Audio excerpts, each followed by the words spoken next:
Hari ini kita ngomongin kasus Subang lagi, gimana kata psikopat ya, ini sepertinya udah menjadi bahan perbincangan yang sangat hangat di kasus Subang ini. Oke, buat kalian yang baru saja terdampar atau kalian yang udah kesasar berkali-kali, yuhuu, anybody home? Nah, jadi hari ini kita langsung aja ngebahas tentang psikopat gitu ya. Apakah kalian pernah melihat sebuah film yang berjudul Joker, ya, di mana Joker itu dalam film itu ada ungkapan seperti orang jahat itu adalah orang baik yang tersakiti. Nah, jadi kalian yang udah nonton film Joker pastinya mengetahui ya gimana kehidupan dari si Joker ini. Ceritakan seorang laki-laki yang kehidupannya normal pada awalnya, tapi kemudian ada banyak hal yang terjadi sehingga membuat dia seperti merasa diremehkan, ya. Istilahnya dia akhirnya tersakiti. Nah, hal itu banyak sekali akhirnya dengan film itu orang merasa bahwa ketika mereka memiliki kesamaan cerita dari tokoh Joker ini, mereka akhirnya mengklaim atau mengakui bahwa memang orang jahat itu adalah orang baik yang tersakiti. Memang dalam kehidupan ini memang nggak bisa mulus-mulus aja ya. Kadang kita sudah menjadi orang yang baik, kita selalu mendapatkan ketidakadilan, kita mendapatkan sesuatu yang zolim ya, yang nggak adil dan banyak hal lagi. Bahkan juga di sekitar kita atau kadang ketika kita mengalami hal-hal seperti yang dirasakan Joker itu, kita bisa mengeluh gitu ya, buat apa aku menjadi orang baik. Nah, kemudian kita menyadari bahwa kita harus menjadi baik karena memang kita baik itu adalah sebuah pilihan begitu ya. Nah, tetapi masalah-masalah lain kemudian datang dan pergi dan membuat kita merasa males jadi orang baik. Nah, jadi ungkapan dari orang jahat itu adalah orang baik yang tersakiti. Sebenarnya itu benar-benar harus kita renungkan ya, karena memang menjadi baik dan menjadi jahat itu adalah sebuah pilihan. Tapi kalau aku melihat secara pribadi di film Joker itu memang uh, ada banyak ketidakadilan di dunia ini ya, di lingkungan kita, atau mungkin itu sedang terjadi kepada diri kita. Tapi sekali lagi itu adalah sebuah pilihan. Jadi kalau saja emosi kita menjadi stabil, nah jadi kita akan menjadi orang yang tahu apa yang harus kita lakukan. Bahwa menjadi baik itu adalah sebuah pilihan. Nah, kita udah muter-muter ngomongin tentang Joker. Sekarang kita masuk ke mengingat betapa parahnya luka-luka pada kedua korban, terutama Ibu Tuti ya. Nah, itu tadi yang aku katakan tentang Joker adalah sisi lain mengapa orang menjadi psikopat begitu ya. Dan ini adalah ada sebuah hubungan tentang kematian dua almarhumah yang terjadi di Jalan Cagak, Subang 11 bulan yang lalu. Sebenarnya kita juga bertanya-tanya ya, sampai hari ini kepo banget. Lalu siapa sih orang yang melampiaskan rasa sakit hati itu sedemikian dalam? Kita pun masyarakat mereka-reka, menduga-duga, mungkin enggak ya, apa yang terjadi dengan Ibu Tuti itu karena beliau bla bla bla bla, karena suaminya bla bla bla bla. Pengakuan Dokter Hastri sendiri sebagai seorang dokter forensik yang waktu itu beliau juga turun langsung ke Subang untuk melakukan otopsi kedua dengan kedua korban atau kedua jenazah ini, tentu beliau juga mempunyai sebuah dugaan ya, dugaan. Jadi dugaan ini kan masih membutuhkan waktu lagi untuk menjadi siapa pelaku. Nah, itu masih proses ya kan.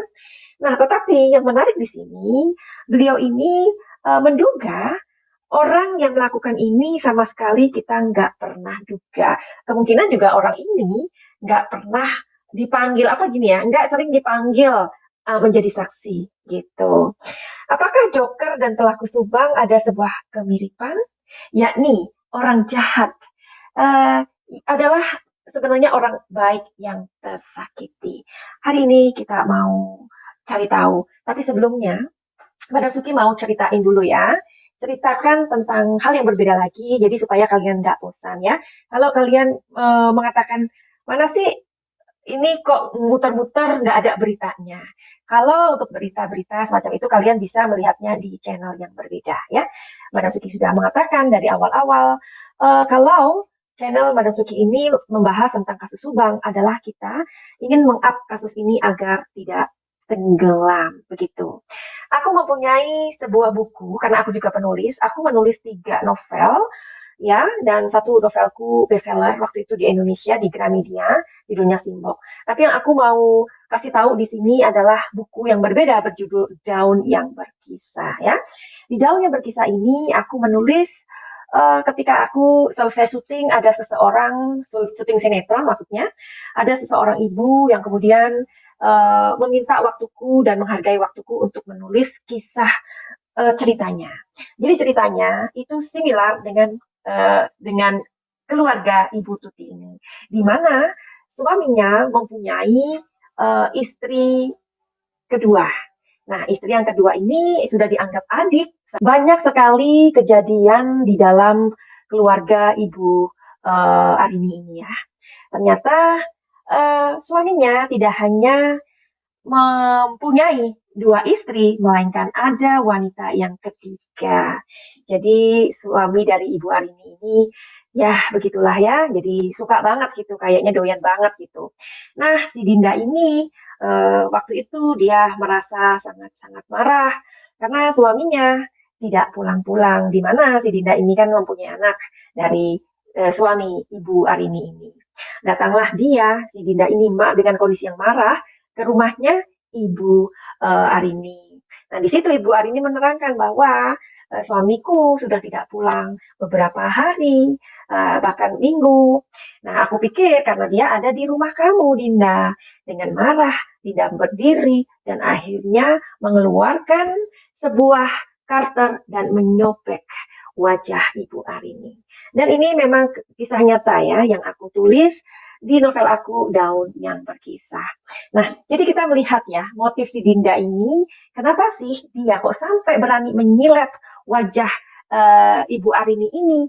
Tak lain dan tak bukan karena dia dendam, karena dia marah, dia pikir suaminya itu enak-enakan di rumah istri pertama. Padahal suaminya lagi berburu wanita yang ketiga. Kalau kita lihat atau kita kembali ke motif Subang ini, motifnya apa? Seseorang sampai merusak wajah Ibu Tuti. Ya, itu kan dilakukan oleh kalau kita melihat dari ceritaku di Daun yang Berkisah itu dilakukan oleh istri, ya, istrinya yang lain karena marah, karena cemburu. Tetapi aku di sini tidak berusaha untuk menarik sebuah kesamaan dari keluarga mereka, tidak sama sekali, ya. Karena seperti yang dikatakan oleh Ibu Hastri, bahwa ada dugaan orang yang melakukan ini jauh dari orang yang kita duga selama ini. Artinya kita tahu kalau suaminya Ibu Tuti, yakni Babe itu kan mempunyai istri. Kita sudah tahu bagaimana dan dia juga sudah pernah memberikan klarifikasi ya di mana tuh ya di channelnya Mbak Suci ya, sering Mbak Suci waktu itu pernah diajak ngobrol-ngobrol juga. Terus dia juga sering dipanggil, rasa-rasanya kok bukan. Tetapi apa sih yang mendorong seseorang tersakiti dan melakukan hal yang sangat keji ini merusak wajah Ibu Tuti? Karena kerusakan di wajah Ibu Tuti lebih parah daripada Amel. Jadi hari ini apa yang pengen kita tahu dari hal ini? Ya, oke. Gini aja, kita mau cari tahu aja ya. Orang pelaku yang melakukan atau merusak wajah Ibu Tuti ini, sebenarnya dia ini mempunyai alasan apa ya? Selain sakit hati, ya. Selain sakit hati ini ada masalah apa? Motif apa? Oke? Tapi sebelumnya, sebelum Madam Suci melihat kartunya, kalian harus tahu yang satu ini buat kalian yang baru saja terdampak di channel ini agar kalian tidak salah sangka. Jadi tidak sembarangan menyebut orang dukun gitu loh ya. Jadi kenapa Madam Suki melihat situasi dan kondisi itu melalui kartu tarot? Karena tarot adalah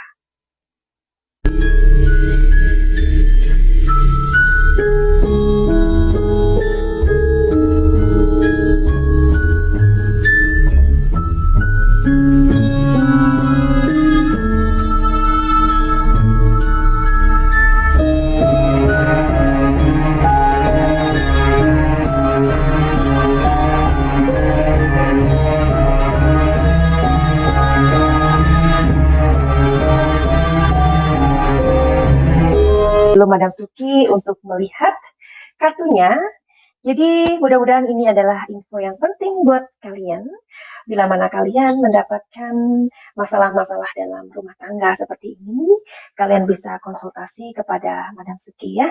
Karena dari banyaknya hal-hal yang terjadi dalam rumah tangga, itu sangat-sangat membuat kehidupan kita menjadi bisa saja terpuruk ya. Belum lagi masalah finansial, ataupun kesehatan, ataupun masalah-masalah rumah tangga, masalah anak-anak ya, semuanya bisa menjadikan sebuah pemicu ketika kita tidak bahagia dan kita mengalami emosi-emosi di dalam beban pikiran dan jiwa kita.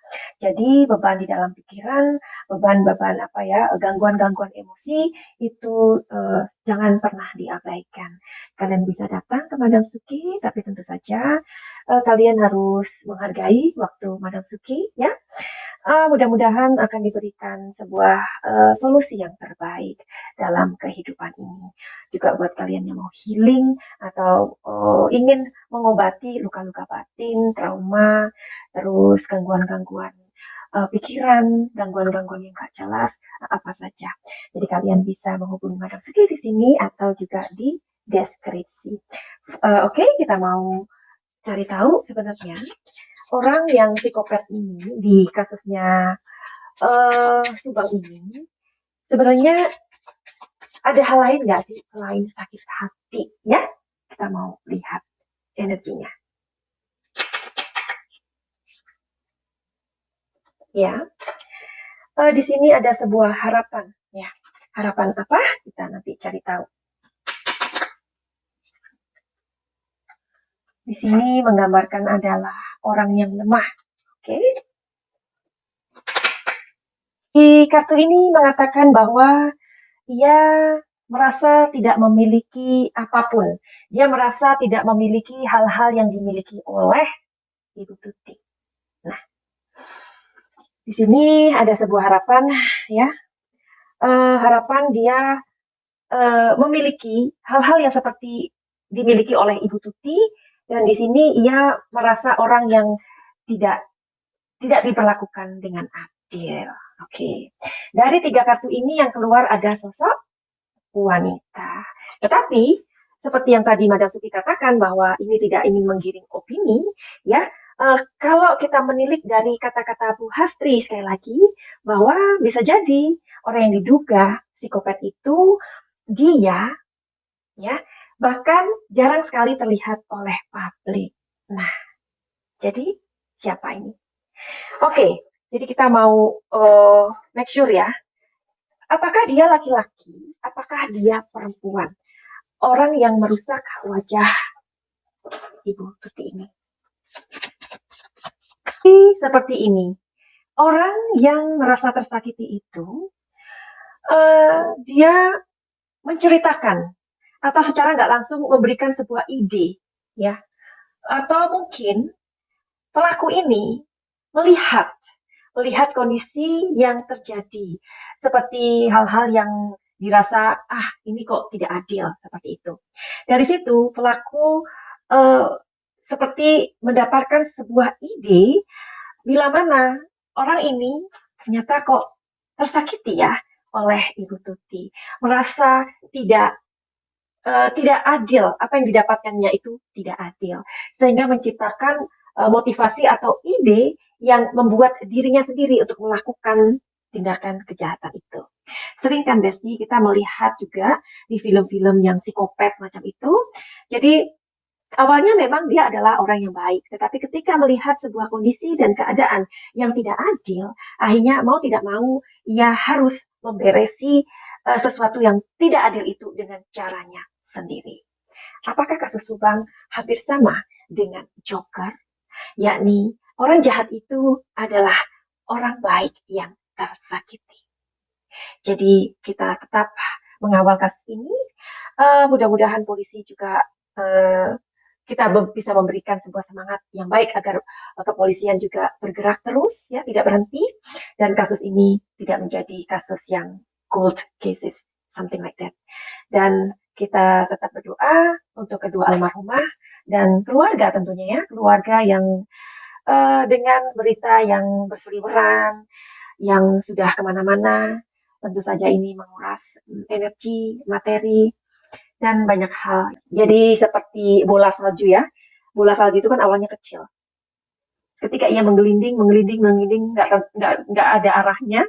Jadi lama-lama bola salju itu akan membesar, membesar, membesar. Jadi mudah-mudahan buat keluarga Ibu Tuti juga diberikan semangat untuk sama-sama membuka tabir atau misteri ini demi keadilan bagi kedua almarhumah, ya. Mudah-mudahan keluarga juga diberikan semangat, kesehatan, dan ya, ini adalah hal yang paling berat, ya, ketika dituduh padahal tidak melakukan. Jadi dengan semangat dari netizen atau masyarakat yang masih mau mengawal kasus ini agar tidak tenggelam, mudah-mudahan keluarga dari korban Ibu Tuti dan adik Amel juga bisa memahami, ya, supaya kasus ini bisa terus kita bicarakan sampai menemukan hasil dan polisi berhasil merilis siapa pelakunya. Finally, begitu aja. Send love and light. Salam cahaya.